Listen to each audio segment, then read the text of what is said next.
Hello, we are China, and in this following presentation, we will be presenting information regarding our position on climate change through various topics. We are situated in East Asia, southeastern Eurasia, which lies west of the Pacific Ocean. We represent the country China, also known as the People's Republic of China, and its citizens of approximately 1.3 billion people. We have undergone rapid economic development in the past decades, like rapid industrialization and an increase in foreign investment, which results in an increase in multinational companies setting up industries in our country.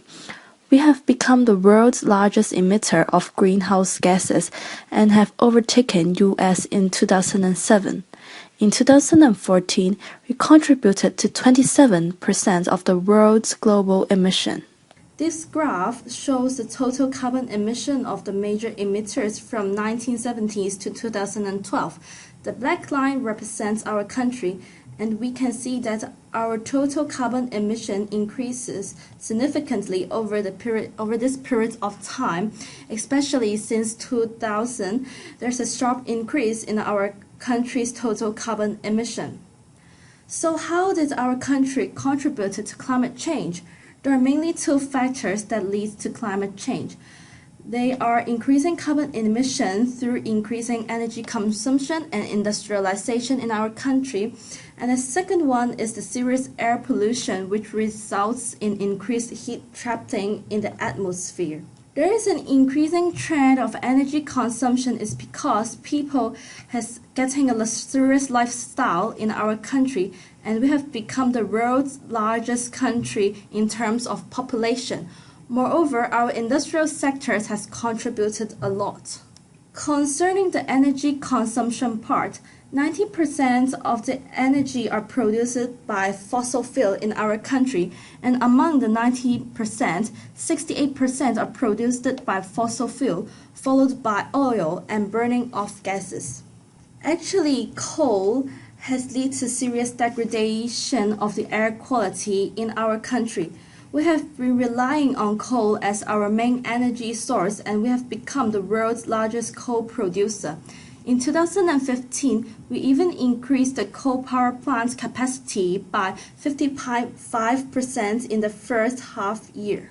As for the industrial sectors, manufacturing industries have been the major emitter of greenhouse gases when comparing to other types of industries, while the thermal power generation ranked the second. In the graph, it shows that the carbon emission of China for the industrial sectors, and we can see that the thermal power generation and the manufacturing industries are represented by green and red color respectively. So for the air pollution problem in China, the air pollution problem in China is actually very serious, as in each year there are 1.3 million people dying because of the serious air pollution. The haze problem has a complex impact on the climate and results in trapping the heat, thus leads to warming. So the air pollution problem actually does not just affect our country, but it has become a worldwide problem. The coal power plant has led to acid rain in other Asian countries like Japan and Korea, and China's export industries has also worsened the air pollution problem in the western US. So we can see that our countries has contributed to the climate change. Our country's contribution to climate change has been well documented. Since 2009, we have been the world leader in emitting CO2 from fossil fuels and greenhouse gases, beating the United States. Like many global issues, climate change should not be taken lightly, as it has the potential to drastically change the world we live in today. In recent years, we have felt the adverse effects of what drastic climate change can produce. Whilst humans are not feeling the extreme effects of climate change, plants and other animals certainly have. For example, the decreased stability of agricultural production, which has led to severely damaged crops and livestock. Both of these aspects are crucial when it comes to sustaining human life. Without the reliable production of food and other products, Earth would slowly become depleted of resources. This comes off the back of increased natural disasters and droughts that would happen on a regular basis. Natural disasters and droughts have the ability to wipe out crops and even unable to plant resources due to the rise in soil salinity from rising sea levels. Unfortunately, this isn't an issue that will only start to occur in later generations. It is happening now. Our country has calculated the environmental damage has cost the country 8 to 15% of GDP each year. Ministry of Environmental Protection Pan Yao states that China has lost almost everything it has gained since the late 1970s due to pollution. The reality of climate change and the lack of action has cost our economy around $100 billion a year, leaving the government to find solutions on how to solve climate change. Of late, the government has set the reachable targets that allow the country to be more heavily reliant on clean energy instead of carbon dioxide, which is produced by fossil fuels. Harm to human health can be directly linked to climate change. Although it is linked with third world countries, the increase in disease can be observed due to disasters caused by global warming. In times of disaster, diseases such as diarrhea and cholera become more easily caught due to purified water being limited. As mentioned, in well-developed countries like China, problems like this would be highly unlikely. However, according to the IPCC, by 2050, the availability of fresh water will slowly diminish in Asian regions due to the increased flood risks. We are the biggest emitter of carbon dioxide, and without proper solution, the effects will slowly get worse. Not only us, but for the Earth as a whole. An increased global temperature provides little to no advantage and increases the chance of mortality due to natural causes. Although it's easy to blame one country for the world's problems, the fact is that nearly 1/4 of the world's CO2 is produced by our country. The implementation of an effective solution would drastically change the effects that are created by climate change. Overall, fixing the damage that has already been done by previous generations is a global effort, not just one country. As well known by everyone, we, the United States and India, are the leading countries in terms of greenhouse gas emission. Therefore, we are regarded as the true keystone to large-scale global progress in reducing greenhouse gas emission.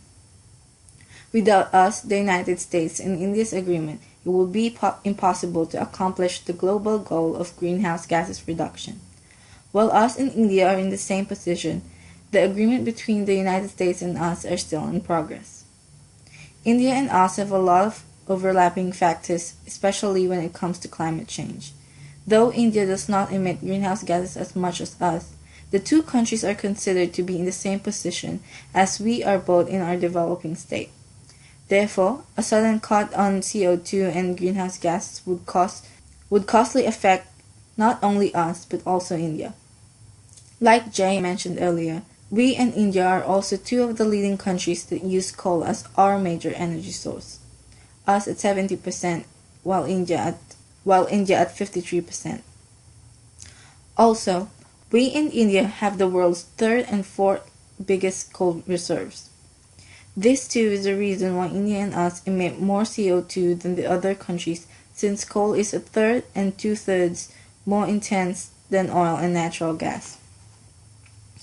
Authors Matthew and Subramanian estimated that, I quote, if the two countries were to reduce emissions by 30% by 2020, their manufacturing output would fall by 6 to 7%, and their manufactured export by more than that. End of quote. As we and India are still relatively poor countries, we would not be able to bear the consequences. Being the world's first and second largest greenhouse gas emitter, United States in our action against climate change will bring ways and will set opportunities for other countries to act on climate change as well. It is easier to say for the United States to set certain carbon emission limits because they are already a developed country. However, for us, that is not the case. In the 18th meeting of the BASIC Group, which includes Brazil, South Africa, India, and us, last August 2014, we have expressed that if the developed countries would not provide developing countries capacity building, finance, and technology support, we will trash any negotiations regarding the binding commitment to emission reduction limit. In September 2015, our President Xi and President Obama, issued its joint statement about climate change. Though we in the United States state positive progress through our joint statement and through the Paris Climate Summit, nothing is legally binding. Since we are still in our early stage of developing, it will be difficult for us to legally bind commitments regarding emission cuts. However, even though it will be hard for us, we are keeping our words on reducing our CO2 emission by modernizing our coal plants by 2020. We in the United States started off our relationship negatively, where both parties are reluctant on each other's negotiation. However, things have changed for us in the United States as we hold hand and announce our resolve in working together and other countries to achieve ambitious plans for the Paris Climate Summit. For Chinese policymakers, therefore, the issue is not so much about replacing traditional fossil fuel with cleaner sources, but about getting as much energy as possible out of both sources. In the context of an ever-increasing demand for energy, China's leaders have always been attentive to the risks associated with importing energy. China has a very small oil and gas endowment, but an extensive coal resource, more than enough to fill its own energy demand. Coal provides almost 70% of China's total energy demand, and energy makes up almost 80% of China's annual greenhouse gas emissions. But where China's coal resource is abundant, much of it is located in the hard-to-reach north and northwestern provinces, and as enormous as China's coal resource is, the large and rapidly expanding economic's appetite for energy will exhaust a supply within around 30 years on current level of production. While energy has always been a source of anxiety for China's leadership, the nature of the discussion has changed over the last few years. Although concerns about energy demand still exist, there is a growing concern about environmental degradation, particularly air pollution.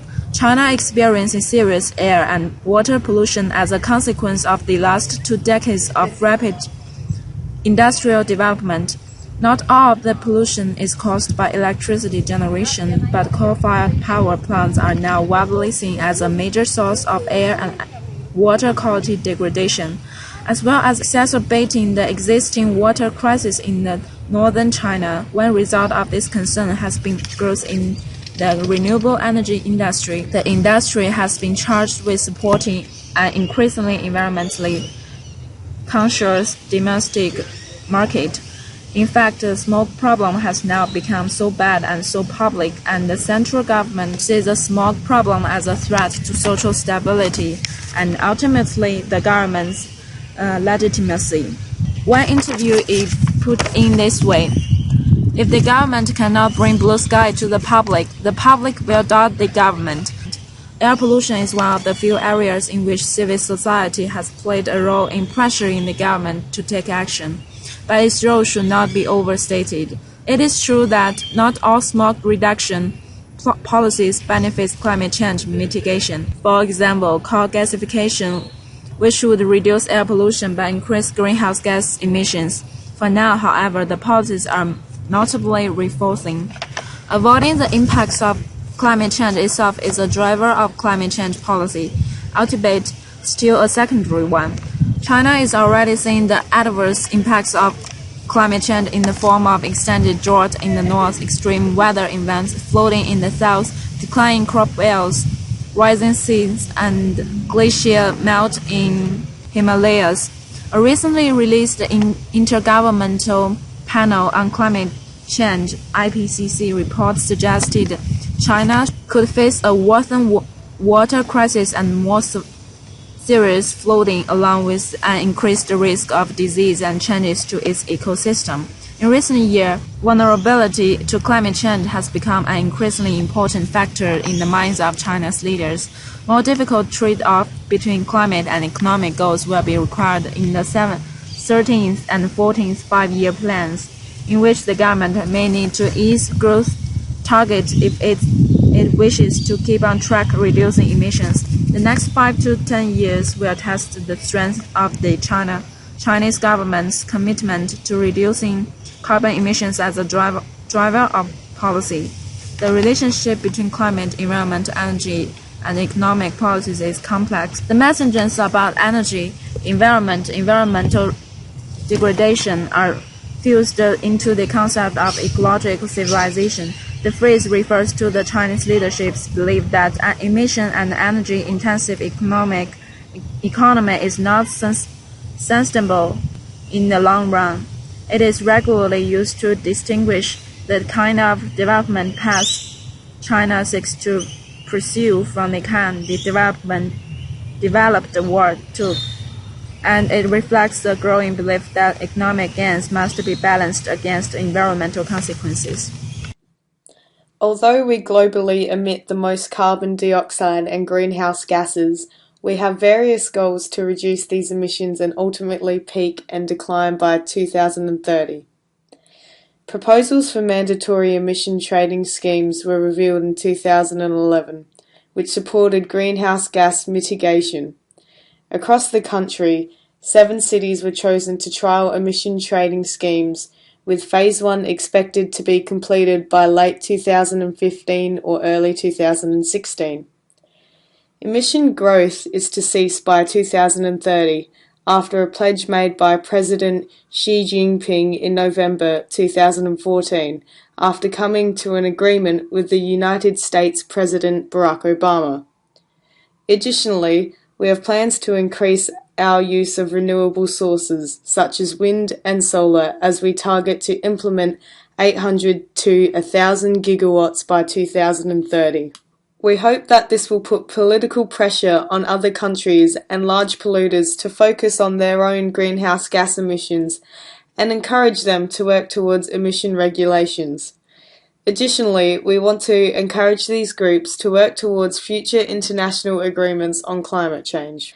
Furthermore, to encourage developing countries to tackle issues on climate change, we have supplied 20 billion yuan to an international fund. On the 30th of June 2015, we officially pledged to the United Nations to cease our emission growth by 2030 and improve our renewable energy supplies. We plan to emit 60 to 65% of carbon dioxide below our 2005 levels of emissions, plus expand our forests and to produce 20% of our energy through renewable energy sources. On the 25th of September 2015, we revealed our plans for our program to limit greenhouse gas emissions, which will commence in 2017. This will be done through a national trading system. Along with US President Barack Obama, our President Xi Jinping pledged to work towards fuel efficiency standards for heavy-duty vehicles by 2019. We made an agreement with other world leaders in December 2015 to limit the increase in global average temperatures to less than 2 degrees above pre-industrial temperatures. We are now the leading country in planting forests in a bid to absorb carbon dioxide from the atmosphere. Although we have been quite ambiguous in global meetings and summits with leaders how we will achieve our goals, we have made our goals achievable and realistic.